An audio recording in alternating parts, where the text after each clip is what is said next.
Hello, I'm Sensei Alex Kakio. Thank you for joining me for this evening's Dharma Sunday, where we take canonical Buddhist teachings and tie them with everyday life. The title of today's talk is Noble Obligation and Scandal in Buddhist Communities. Before we get into that, please make sure you subscribe and hit the notification bell. That way you'll be notified when I post talks in the future. If you wouldn't mind hitting the like button, that'd be great too. So this evening's talk will be a little bit different. Normally I would read an article from the news or pop culture and center my comments around that. However, I didn't want to come off as if I was targeting one community or one individual in particular. To be very blunt, this is an issue that's somewhat widespread in Buddhist sanghas. So I'll just talk about the topic in general, and if anyone wants to go down that rabbit hole, the sad truth is a Google search will give you lots of stuff to research. That said, many years ago when I first started practicing Buddhism, the only exposure I had to it were individuals like His Holiness the Dalai Lama, Reverend Thich Nhat Hanh.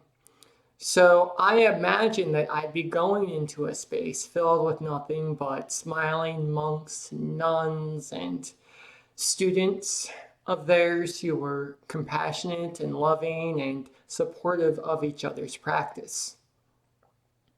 And to a certain extent, I found that. I was very fortunate. All the sanghas, all the teachers I practiced with were fairly free of scandal. I have no horror stories to tell. That said, as I looked at Buddhist communities on a larger scale, I noticed that wasn't the case. Online Buddhism, for example, can be a dangerous place. If you can't quote scripture, if you can't back up what you're saying with doctrinal evidence, you're in for a bad time. And even then, trolls exist in Buddhist Facebook groups just like everywhere else. So even though I've continued to practice Buddhism over all these years, eventually being empowered as a lay Buddhist minister, a lot of that naivete has gone away. I now realize and appreciate that Buddhists are just as screwed up as everyone else, sometimes more so. And this is especially true when we look at some of the scandals that have occurred in Buddhist communities, going back decades. Teachers sleeping with students, misappropriating funds for their own use. It's bad. And frankly, it's embarrassing. But it's strange to me that this keeps happening over and over again. In fact, there was a time period where it seemed like every few months there was some new scandal coming to light in another Buddhist sangha. So a friend of mine asked the question, is there something doctrinal? Is there something within the structure of Buddhism and how it's presented that makes it rife for abuse? And that's a question I took to heart because as someone who teaches the Dharma, I did not want to structure it in a way that could potentially be abusive or create the opportunity for abuse.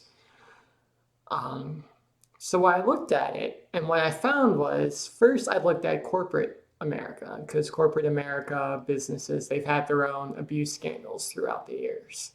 And I found that, while, again, these organizations aren't perfect, they do a lot to try to protect from instances of abuse within their ranks. There are anti-fraternization rules where bosses can't sleep with the people who work for them.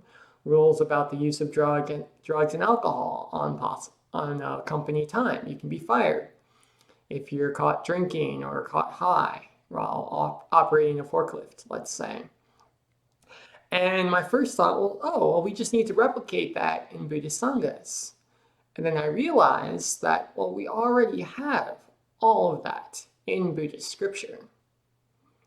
The Buddha laid down very strict rules for his monastics, for Buddhist teachers in general, around sexual continence, around the appropriation of funds, around things like the use of drugs and alcohol.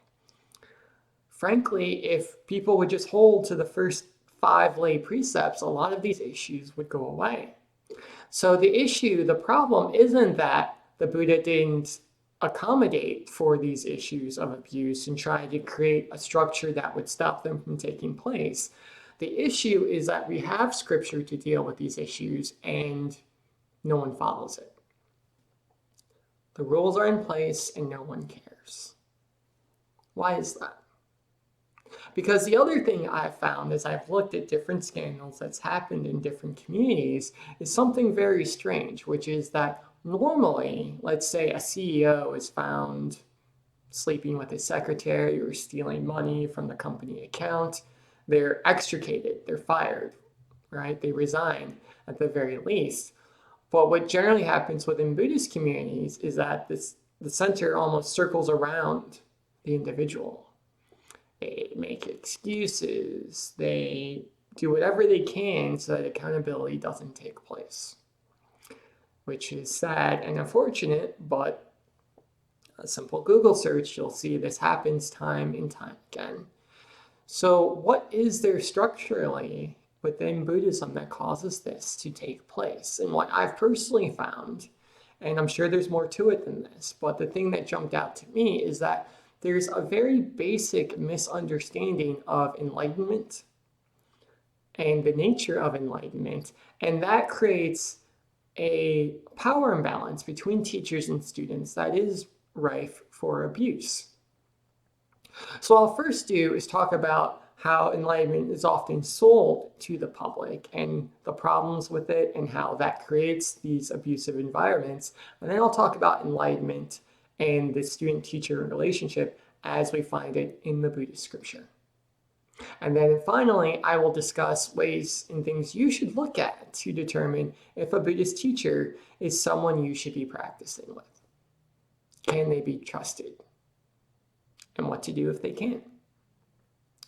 Now, oftentimes, the way enlightenment is sold in the West is it's some sort of magical shifting of the mind, that enlightenment is up here and we're down here and we're dirty, defiled individuals and we have to engage in these practices, receive various empowerments in order to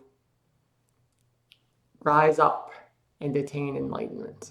And there are people who are enlightened and there are people who are not. And ipso facto, the enlightened people are better than the unenlightened people.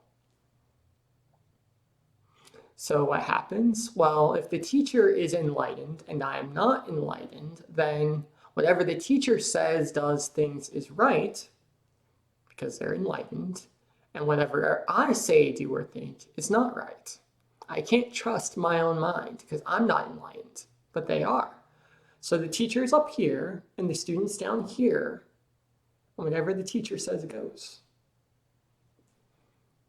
And this creates an environment for abuse because there's no accountability.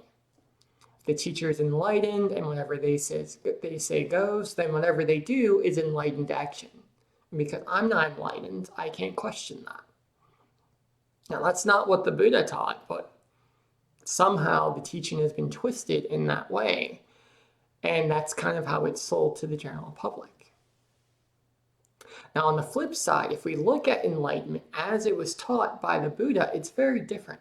If we look at the Nirvana Sutra, for example, we're told that all beings have Buddha nature, that Buddha nature is covered over with defilements, and that our practice then in Buddhism is the use of expedient means to remove those defilements so our own enlightenment, the true mind as it's sometimes called in Zen, can come forth and manifest in daily life.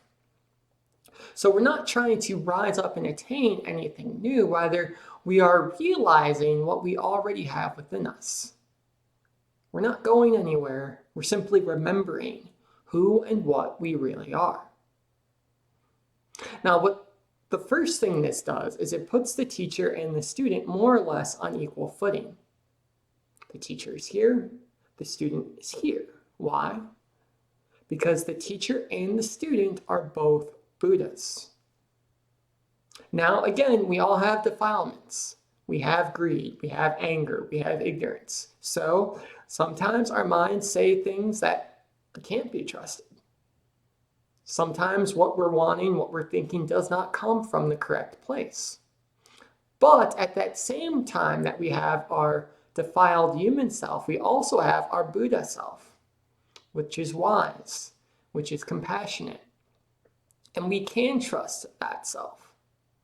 So if we're trying to figure out what we're thinking, is it right, is it not right, we simply have to use the Buddha Dharma as a sort of measuring stick. And is this thought, this feel I'm having, is it coming from a place of greed? Is it coming from a place of anger? Is it coming from a place of ignorance? If not, well, maybe that's not something I want to act on. But if it's coming from a place of compassion, if it's coming, frankly, from a place of self-preservation, then that's something we can trust and we can act on. Because once again, in the same thing way we have the defiled portion of our mind, we also have the Buddha portion. And the purpose of our practice is to tap into the inner wisdom that's within us, not within the teacher. It's also important to note that in the same way that we have defilements that cover over our own Buddha nature, the teacher, and this is true of any teacher, I don't care how long they've been practicing, they also have defilements. So enlightenment is not some sort of perfection. It's not this idea that, well, the teacher is enlightened, therefore everything they do is enlightened. No, the teacher is the teacher not because they're more of a Buddha than you are, but because they've had this training, they can explain the sutras well, they can sit well, they're qualified to teach, yes, but that does not make them more enlightened than you are. It doesn't make them more trustworthy than you are. So we have the same opportunity to question things as we would in any other part of our life. If we go to a doctor, if we go to a personal trainer, we don't do and say whatever they do just because, well, they went to this college or they have this certification. No, we take what they say and we look at it with our own minds and we determine, does this make sense? Does this not make sense? And then we decide what to do. But this misunderstanding of enlightenment doesn't allow us to do that. Now, that said, enlightenment as it's taught in the scripture is very different. Enlightenment, full enlightenment, anuttara samyak sambodhi, is simply the full manifestation of our Buddha nature in daily life. It's our ability to see and act on the Buddha body that we are all a part of. It's what happens when all the defilements are cleared away. But it should be understood that, one, just because all the defilements are cleared away for a moment, just because we or the teacher have some experience where we feel one with all things, where we see something interesting in our minds, yeah, that happens. I've experienced it. But it doesn't mean the work is over. When I look at some of these teachers who are involved in these scandals, I don't doubt the fact that they were very diligent in their practice. I don't doubt the fact that they had some sort of enlightenment experience. But having one enlightenment experience does not mean that everything you do is enlightened. Just because you saw something cool, just because your mind and body fell away, doesn't mean that you can act or do any way you want to. But that's how it's often sold, right? I sat in a cave for 3 years and meditated. Therefore, I'm allowed to have sex with my students. I received Dharma transmission from this teacher, therefore I'm allowed to buy myself this car using Sangha funds. Not in keeping with scripture, but that's, again, how it's often sold. But if we understand enlightenment from the standpoint that we are all Buddhas, and full enlightenment is the manifestation of our Buddha nature in daily life, that changes things. Because first we have to ask ourselves, well, what does it look like if someone is manifesting their enlightenment, their Buddha nature fully in daily life? How do we know if a teacher is legitimate? How do we know if we should practice with them or not? Well, to understand that, we just need to look at the Brahmasnet Sutra. And the Brahmasnet Sutra is sometimes called the Mahayana Vijnana. And it's just rules, it's primarily the rules for liberation. Prati means towards, moksha means liberation, prati moksha. So these are guidelines that we as Buddhists are expected to follow, again, to manifest our enlightenment in daily life. And there are things in there from do not kill intentionally to never miss an opportunity to care for the ill. But what's really important about the Brahmasnet Sutra is that it states unequivocally the prati moksha is Buddha. I'll say it again. The prati moksha is Buddha. In other words, ethical conduct is enlightenment. Because that's all the Brahmasnet Sutra is. It's ethical conduct. It's rules on how to behave for the benefit of ourselves and other sentient beings, to remove defilements, to end suffering, to create joy for ourselves and for others. Various mind states we need to nourish, various actions we need to take as we walk the path. So if the pratimoksha is Buddha, if ethical conduct is enlightenment, then the simplest and easiest way to know if a teacher is someone we need or should practice with is to look at their conduct. Are they ethical? How do they treat me? How do they treat their students?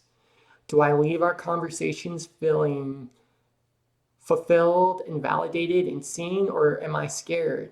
Am I beaten down? Am I unsure and feeling dirty about what just happened? And if the latter is the case, remembering that we are Buddhas, we should feel very good about the fact that we can leave that teacher, leave that sangha, and go practice somewhere else. Because the beautiful thing about Buddhism as it is today is that, and I say this as a Buddhist teacher, you don't need a teacher. They are helpful, they are useful, but they're not required. They're not required because 2,600 years ago, Buddhism was an oral tradition, meaning that in order to learn the Dharma, you had to find someone who had memorized these scriptures and you could recite them. And you'd sit and they would talk to you and you'd have conversations. But now we have books, we have the internet, we have YouTube videos, we have so many different ways to learn the teachings. That this idea that, well, the teacher is abusive, but they're the only way I can gain the Dharma, that's not correct. You don't need me. I hope you practice with me because maybe I explain the teachings in a way that's more easy to understand. Because maybe I provide support and validation for your practice. Maybe I'm able to answer questions you have that you wouldn't be able to get answered readily just from reading a book. But the fact is, no Buddhist teacher, again, I don't care how long they've been practicing or who they've been empowered by, none of them are irreplaceable. Because they are Buddhas, and you are also Buddha. So the first thing we should look at, again, if determining if a teacher is right for us, is their ethical conduct. Things about what tradition they're a part of, what lineage they represent, all of those things are important. How well they sit on a cushion, how well they explain scripture, also important, but not the first thing. The first thing we should look at, and I will keep repeating this because it's so important, is ethical conduct. We can see this if we look at the example that was given to us by the Buddha. If anyone has attained Anuttara Samyak Sambodhi, if anyone was fully enlightened, it was him. How did he behave? If anything, he was much more strict with himself than he was with anyone else. He didn't handle money. He didn't have a permanent abode. He lived with only 2 robes and a bowl. He begged for alms every day.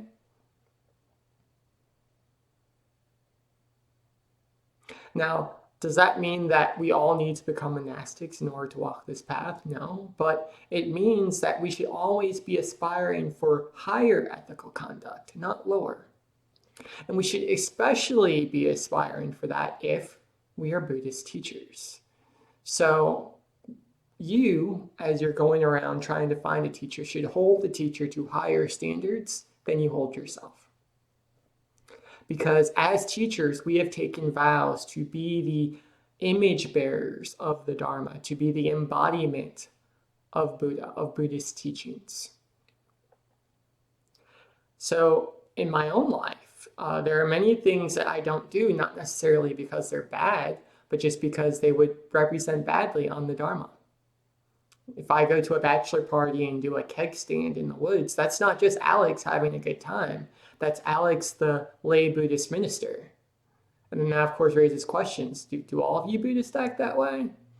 Thought you were supposed to be spiritual. And I knew that was going to happen when I took my vows, so I don't have a problem with it.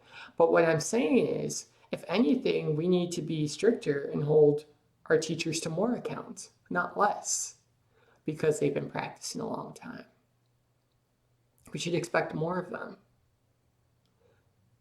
Buddhist teachers should be better at relieving suffering, not worse. And there's a word for this. It's a French phrase. I'm not going to say it in French because I'll ruin it, but it's called noble obligation. And what it is was the idea that if you were a part of the nobility in France, if you were a wealthy person, you had an obligation to care for the less fortunate, to be generous, to be kind, to donate to orphanages, to hand out food, things of that nature. As Buddhist teachers, we have noble obligation. I think all Buddhists have it, but Buddhist teachers especially. If we look at the scripture, the Four Noble Truths, the Noble Eightfold Path, this is a noble spiritual path that we are walking, and we need to embody that nobility, which means that anyone who calls themselves a teacher has an obligation to act in a way that is beneficial, not just for themselves, but for all sentient beings. And the best way to do that, I'll say it again, is through ethical conduct. It's that simple. And through the empowerment of the individual. So whether you've practiced Buddhism for a day or you've practiced it for 20 years, please understand that you have the authority to fire your Buddhist teacher if they're not doing what they're supposed to. That the same standards that apply to a CEO or to a personal trainer or to a yoga instructor apply doubly, even more so, to anyone teaching the Buddha Dharma. And as we do this, as we hold our Buddhist teachers to higher and higher standards, I'm hoping that the abuse, that the scandals that we see in Buddhist communities will become a thing of the past. And maybe I'm being a little naive when I hope for that, when I say that it might be the case, but we will never know if we don't try. Amitabha.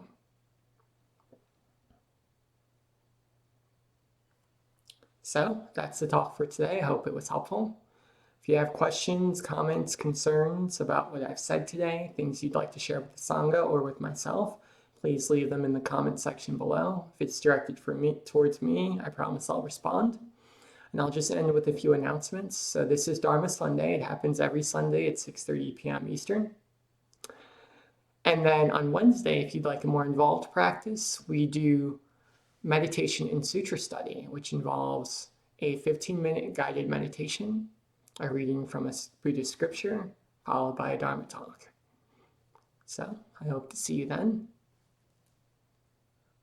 Until next time, Amitabha.